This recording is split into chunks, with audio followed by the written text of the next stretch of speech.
Ada sahabat Nabi, bila Nabi cerita pasal neraka, sebab menangis sampai nak pengsan-pengsan pun ada. Osman tak ada. Tapi Osman bin Affan ni pula dia lain. Dia bila orang main bila dia tengok kubur, dia nak main menangis. Orang sudah tanya dia. Dia kata, Tuan ni bila dengar cerita syurga, neraka, Tuan tak ada apa. Tapi bila main pasal kubur, Tuan menangis. Pasal apa? Kata Osman, Inna Rasulullah sallallahu alaihi wasallam qal. Pasal Nabi sallallahu alaihi wasallam bersabda, Nabi kata, Innal qabra awwalu manzil min manazilil akhirah. Nabi kata, aku bukan pasal apa. Pasal Nabi sallallahu alaihi wasallam ada bagi tahu. Nabi kata kubur ni adalah rumah pertama kepada alam akhirat. Kita dulu duduk dalam alam arwah, dalam perut mak kita. Sebelum perut mak kita, lepas tu main alam rahim, perut mak kita. Lepas tu beranak keluar main, dia panggil alam dunia. Kita duduk dalam dunia ni. Main hari akhir kita mati, masuk kubur, itu mula alam akhirat. Itu mula alam akhirat. Baru nak dengar, baru nak yakin cerita pasal muka nakir, lepas tu baru nak cerita pasal tiup sangkakala, lepas tu baru nak cerita pasal bangkit berimpun di padang mahsyar, lepas tu baru nak cerita pasal timbang amalan, lepas tu baru nak cerita nak lintah titis siratal mustaqim, lepas pada lintah sirat, lepas tu baru nak cerita tentang nak pergi syurga, nak pergi neraka. Allahu akbar, tuan-tuan, panjang lagi cerita kita ni. Kita duk nampak cerita dunia ni dah panjang dah, kita tak nampak lepas mati tu lagi panjang daripada cerita atas dunia ni. Maka dengan kerana tu manusia, dia habis masa dengan nak gelut dunia, dia tak fikir tentang esok cerita panjang hak dia nak jumpa. Sayyidina Osman bin Affan, dia kata Nabi bagi tahu, dia kata Nabi habaq kata bila mati manusia, kubur tu adalah manzil, adalah rumah yang pertama kepada cerita-cerita akhirat yang panjang, dia kata. Fa in naja minhu fama ba'dahu aisaru minhu. Nabi kata siapa settle hal kubur, hak lepas daripada tu senang. Siapa yang bila masuk kubur, dia tak ada masalah dengan soal muka nakir. Siapa yang masuk kubur, dia tak kena yang kata kubur ni jadi panas, berhimpit semua, dia tak kena. Siapa yang masuk kubur, tiba-tiba kubur tu diluahkan. Nabi kata 7 hasta lebar, 7 hasta panjang. Allah luahkan kubur bagi dia. Siapa yang dapat macam ni punya nikmat, makna kata lepas pada ni senang dah. Makna kata lepas pada ni, timbang amalan dia akan jadi senang, hisab amalan dia akan jadi senang, titis sirat pun dia lintah senang. Dia nak senang dah lepas pada ni. Cerita mahsyar, cerita apa senang. Bergantung kepada kubur. Kalau okey hak lepas ni.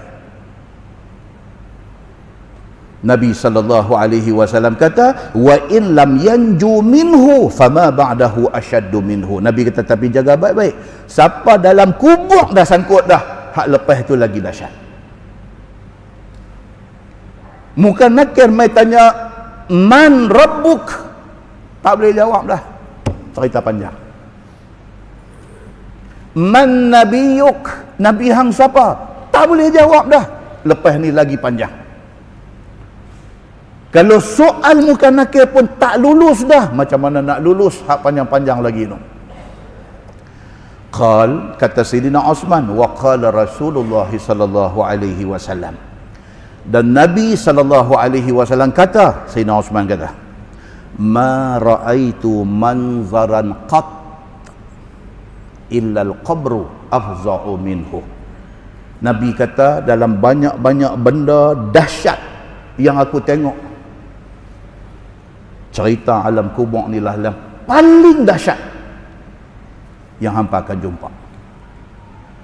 Dalam banyak-banyak cerita yang menakutkan, cerita yang mengerikan, Nabi kata kubur ni lah afza', yang paling mengerikan dan paling menakutkan.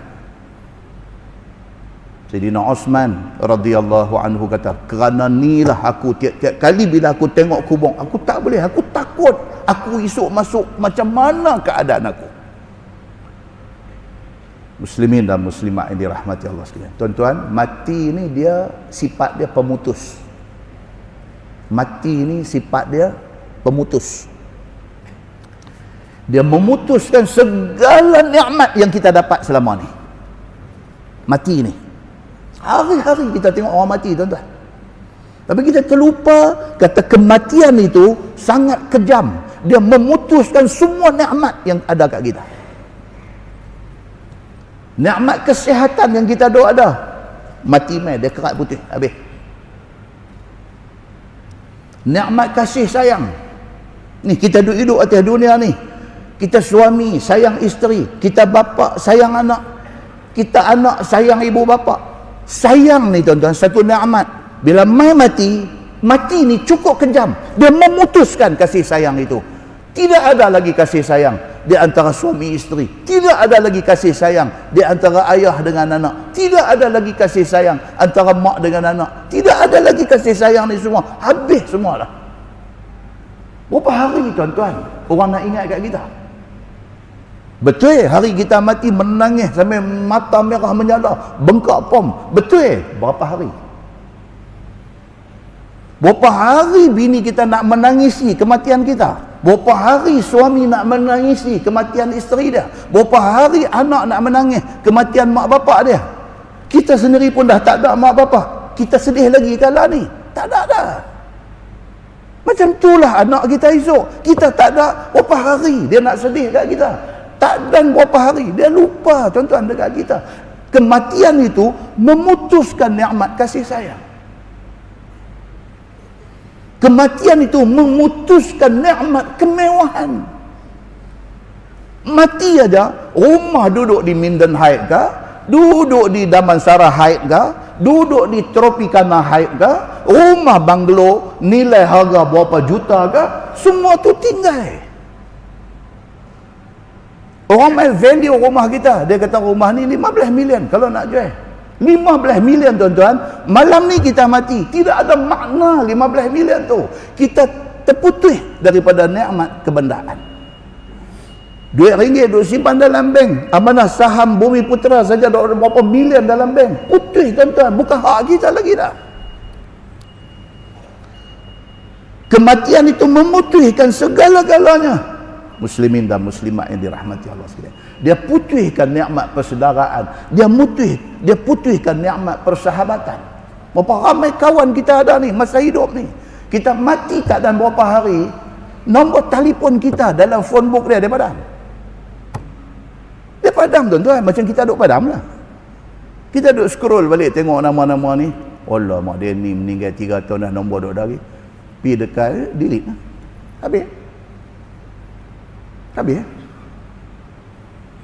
Sayyidina Osman bin Affan bila dia ingat hakikat ini, menangis dia. Betapa kehidupan ini betul-betul memperdayakan kita.